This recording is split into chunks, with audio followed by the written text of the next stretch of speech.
Hey guy, highly requested video coming right at you, and that is Kaz.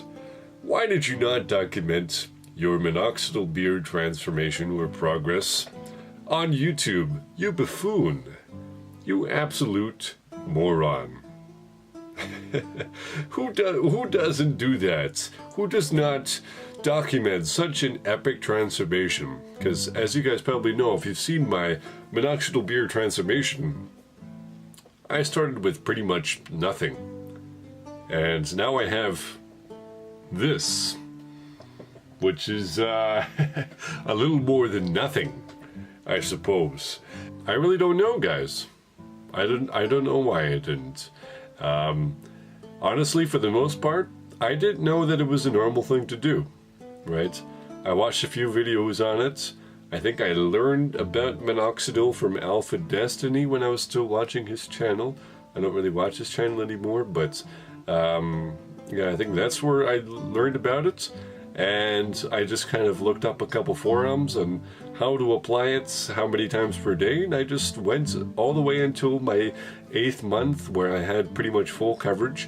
And then I joined the Minox Beard Spot and I learned about all the people documenting it. I'm like, oh, you know, I probably would have done that, you know, given, you know, that knowledge, right? Do I wish that I would have? Yes, of course, guys. And I'm very confident that this channel would have a lot more subscribers if I had documented such an epic, you know, minoxidil beard transformation. But I can't really complain, guys, because my minoxidil transformation video got it's at like 150,000 views right now, so no complaints there. And I'm not going to beat myself up about it. No need. I see no need of beating myself up about it because, hey, the past is the past, guys. Let's move forward. And honestly, guys, this is not a minoxidil channel. It's one of the things I focus on because I think it's important for me to bring it to lights and normalize that which is minoxidil and what it could do for your beards. I believe that very strongly. However, this is not a minoxidil channel, right? And if I had started it from the beginning like that, it would have become a minoxidil channel, right?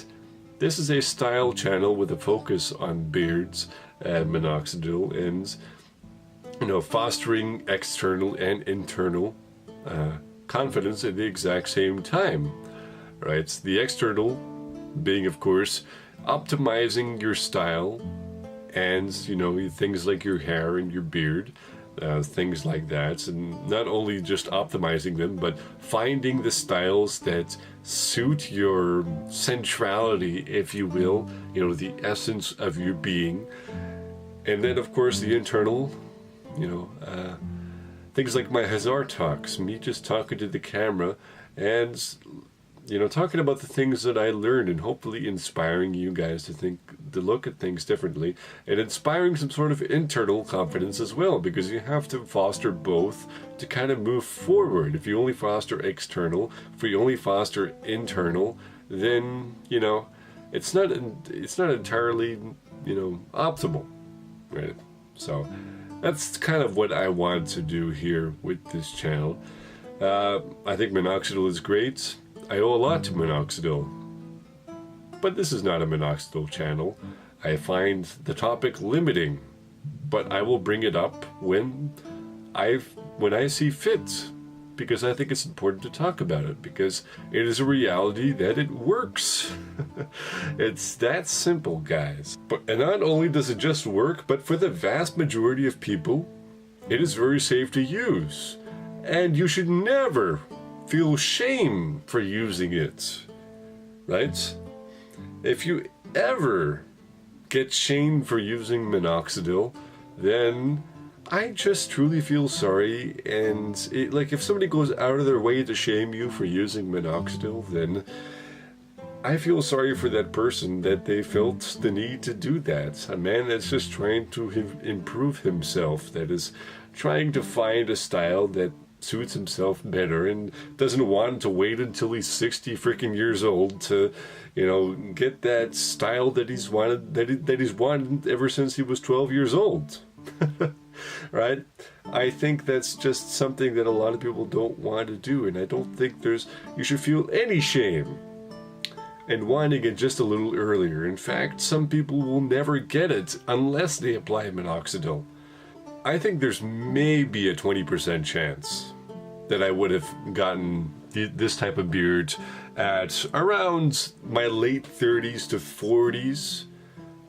But if you just look at my family, no one has a beard like this. Not a single freaking person has a beard like this in my family. Right?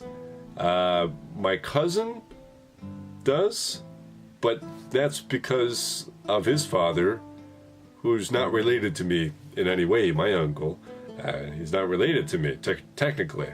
Right? So, it is very, very obvious to me that I probably would not have been able to grow this.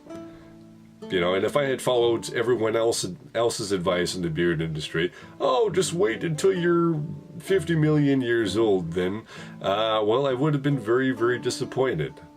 And something I always stress is, hey, you shouldn't feel shame about using minoxidil, but you should feel shame about it if you go into it without at least assessing what you're getting yourself into, because there are side effects. It is not FDA approved for facial use, and you should educate yourself before you get into it. I think that's with every decision in life. Don't just jump into it, do your research first. That is what I want everyone to do, right, at the very, very least.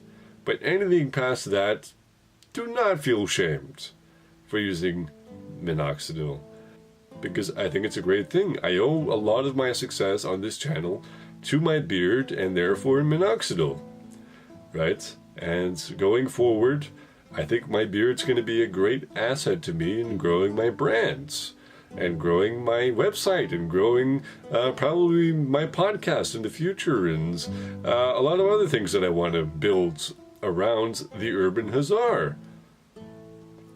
I have no shame for applying minoxidil, and I have no shame for, not documenting it on YouTube. Would it have been beneficial to my brand? Sure. But it would have been harder to pivot out of that. Let's be honest. If I had built up 10,000 subscribers and said all of a sudden, hey, I'm going to do something completely different now. All right, cheers, guys. That might not have been too good. So, hopefully you guys learned something a little bit more about me. And I hope you guys I hope you guys get the courage to document your minoxidil process. I really, really do, because I think more people should be doing it to, again, normalize it, right?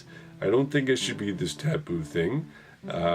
It's really overblown how dangerous minoxidil is. It's very, very safe for the most part.